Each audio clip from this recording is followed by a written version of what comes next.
my customer, Anthony, had a pretty simple request. He wanted to play pool with his friends. I think we can all relate to that. A little bit harder for Anthony being a C1 quadriplegic. But yep, pretty simple request, wanted to play pool with his friends. I'll just give a brief history of the project because it's not trivial, it's quite significant. In 2017, we started this project. Solve volunteer Adam Trudgeon got the project underway. He built a pretty amazing machine. I have a photo in just a second. So that got the project off to a great start. In 2018, the project was given to RMIT students with Bill Dooley acting as the mentor, and the project continued moving forwards. In 2020, Bill took the project over on his own, and then with Solve volunteer Peter Kay, he did the controls and the electrical work on Bill's machine. The pair of them finished a fully functional machine. I don't think we'll play this video, Tom. It's a little bit long, but people can click through to it. Some people have probably seen it already, and people can click through when they get the email summary. Yep. All right, sure. Yeah, I've got my name. There's Bill. Hey, Bill. So that's Adam's machine. This is back in 2017, roughly, and quite an amazing contraption. Adam actually sent me videos of it, and it's a work of art. It was a great start to the project.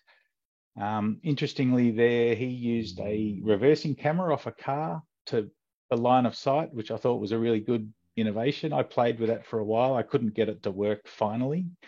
But that was certainly an idea that I'd like to explore a little bit further. But that's Adam's machine there, and then the next slide shows Bill's. Oh, there's Bill as well.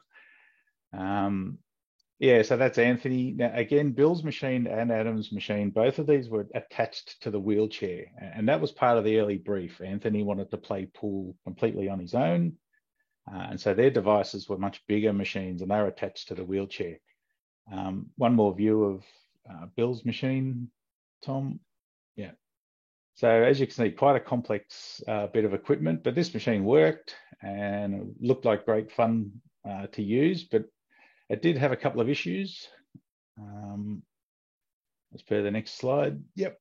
Okay, so Bill's machine did work, but it had a few issues. So it was dedicated to a particular wheelchair. It was kind of built in. It was a little bit difficult to set up and pack up each time you wanted to play pool.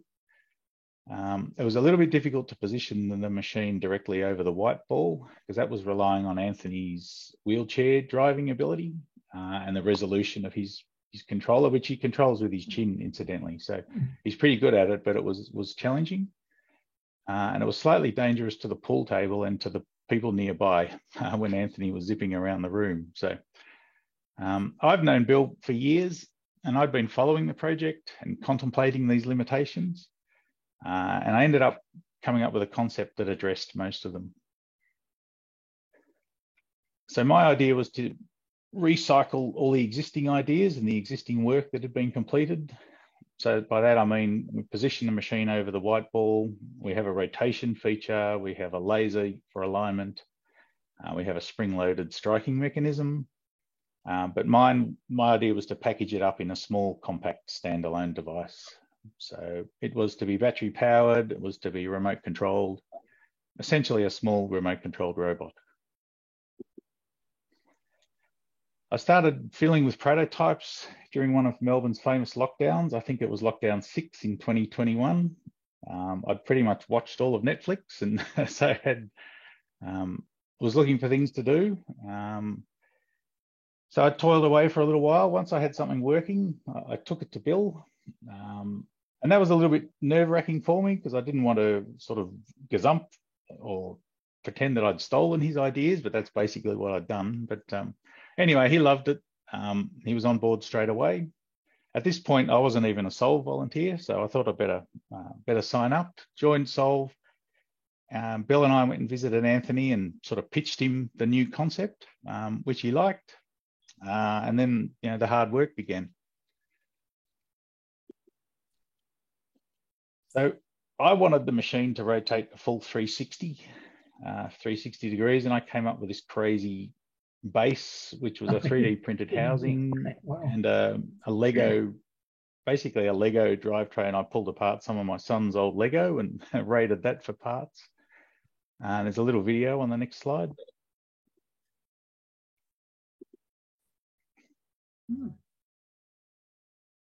So I got that to work.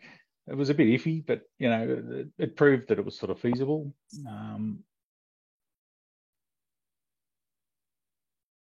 So following that, I started added a firing mechanism on top. At this stage, the tension was set manually, just by screwing up a screw. Release of the spring was achieved with a central locking actuator off a car. Again, an idea I stole off Bill's machine.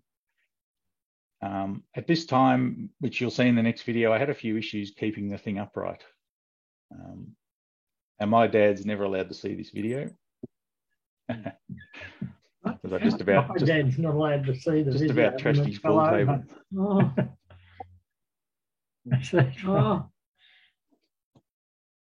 Oh. Play that one. Just okay. So Bill knew long before I did, because it was my idea. I hung onto it for a bit long, probably. But Bill knew long before me that the fancy base probably wasn't going to work. So he sketched me up an alternative with a limited range of rotation. So we sort of settled on plus or minus 30 degrees. So we have to put the machine on the table vaguely in alignment with where Anthony wants to play. And that sketch is pretty much what we ended up with. Sure sketch. Yeah. That's Bill's sketch. Another slide, please, Tom. So I built the new base. Again, 3D printing. And yeah, it was right on the limit of my CAD skills, some of these shapes. And in fact, I had my young engineer at work did some of this work for me. Some of the shapes were a little bit beyond my modeling abilities, but built the new base. I added, just go back, Tom, 1 second. Yep.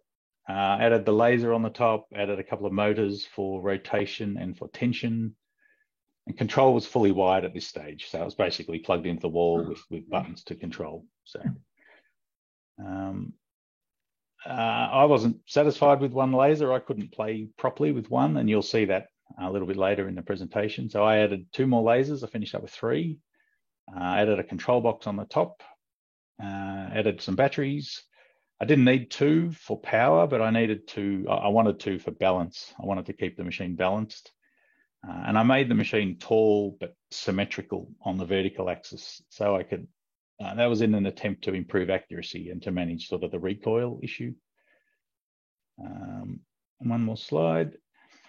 During 2022, I got in touch with Peter Kay. So Peter had done all the controls work on Bill's machine, and all of that work transferred relatively easily onto my machine. So when I say easily, it was easy for me because Peter did it all, but also easy in that I'd essentially copied Bill's machine. So the functions were the same. It looked different, but the functions, the same number of motors, same number of switches. And so that just plugged straight on the top. The electrics process was greatly helped by the fact that Peter had built a twin in his workshop. So even though it looks nothing like my machine, it's got the same computer, the same motor controllers, 2 motors, lots of switches, electric actuator on the right there, joystick on the left. So he'd built basically a twin machine to assist with the software development, and he was able to modify the program and email it to me, which I could then download into the machine and test. It saved us a lot of trips to Dramana. A final piece of the puzzle was the wireless joystick controller. So the machine could be completely untethered from the wheelchair. One of our test days, I had the joystick wired to the machine and I was trotting around after Anthony in the pub like a madman trying to stop him ripping the wire out. And so wireless was always the plan, but that was the last thing we did. And you can see on the left there, there's a Bluetooth chip at the top, the green one. There's the joystick in the middle, and there's a little additional computer at the bottom.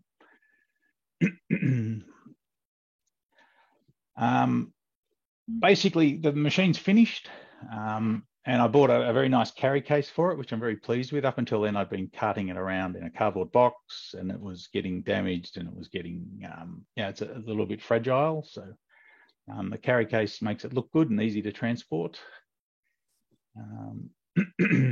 Inside the carry case, you can see at the top left, there's a battery charger. The bottom left is the joystick unit. In the center is the machine itself. At the top right is the spare battery pack for the joystick, and top right as well is the correct size ball. Turns out pool balls aren't all the same size, and the machine's less accurate if you use a non-correct ball. So we have a dedicated ball now. That's a front view of the finished machine. Lots and lots of 3D printed covers and that to hide all the mess underneath. You can see 3 lasers on the front. There's a shock absorber on the front, the little blue thing just under the lasers there. And that's a back view showing, so there's a little light array at the back there that shows how much tension you've applied. Again, you'll see that in a video in just a second. There's a view under the covers, a little bit messy under the covers. That's how we used the machine for basically a couple of years. It looked like that, but the covers went on right at the end. You can see batteries, switches, gears, a couple of motors, linear actuator in there, the door locking actuator. So here's one of our test days, playing pool in Kensington with Anthony. So as I mentioned earlier, a friend or an opponent places the machine over the white ball. And then Anthony sort of rolls in behind and uses the left or right motion to aim the machine using the lasers for alignment. He pulls down on the joystick to set the tension. He pushes up on the joystick to fire the machine, and then his friend or opponent removes the machine from the table. Amazing, isn't it? Can't believe it. So that's Anthony's control station there. So the joystick mounts on his wheelchair just to the right of his main joystick. And as I mentioned, the control functions are very simple: left and right to aim. He pushes down on the joystick to set tension, and he pushes it up to fire. That's one of my favorite photos. So that's after a shot. So Anthony drives off. Somebody takes the machine off the table, me in this case, and then the opponent lines up his next shot. That's Bill in the background, and Peter Kay was watching on there. So yeah, it was quite a good test day, that one. Here's the whole team. So from left to right there, Peter Kay did all the controls. Anthony, the client. It's me in the blue. Adam next to me built the first machine. James was one of the RMIT students back in the day, so he dropped in to have a catch up with us, and Bill on the right. Yeah. And some videos.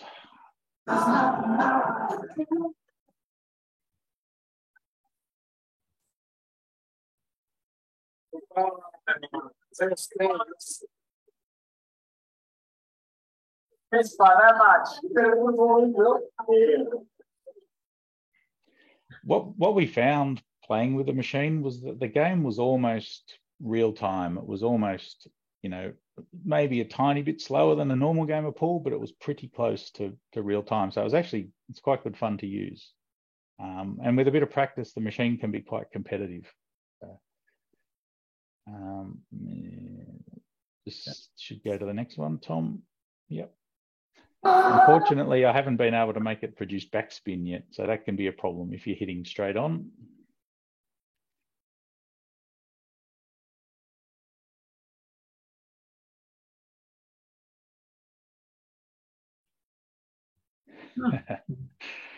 So yeah, you have to, if you've got a straight on shot like that, you have to aim it off center a little bit. So, and these are some close-ups just showing the function. You'll see the 3 lasers move across the ball. That's moving to the right. You see them just on the ball where it doesn't show up that well. Now, pulling down on the stick sets the tension, and you can hang on to it and get a really strong shot, or you can actually reset, do a softer shot, which is what I do here. Push it up. And while it's flashing there, it's charging up, it's compressing the spring.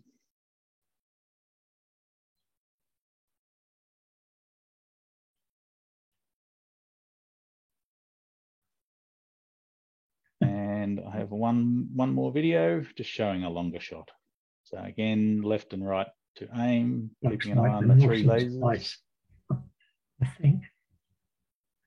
And this time I'll give it a stronger hit. It's the toilet door. Entrance. Probably one of the only complaints I've got with the machine is that it takes a bit long on a strong shot. It takes about 30 seconds to squash the spring. So if I ever had to build another one, I'd probably try and speed the thing up a little bit. But in the scheme of a game, it's not too bad. Speaks well, doesn't it? Right. Oh, there you go. It's gone. Yeah. That's all I have as a presentation. Thanks for listening. And yeah, happy to take any questions.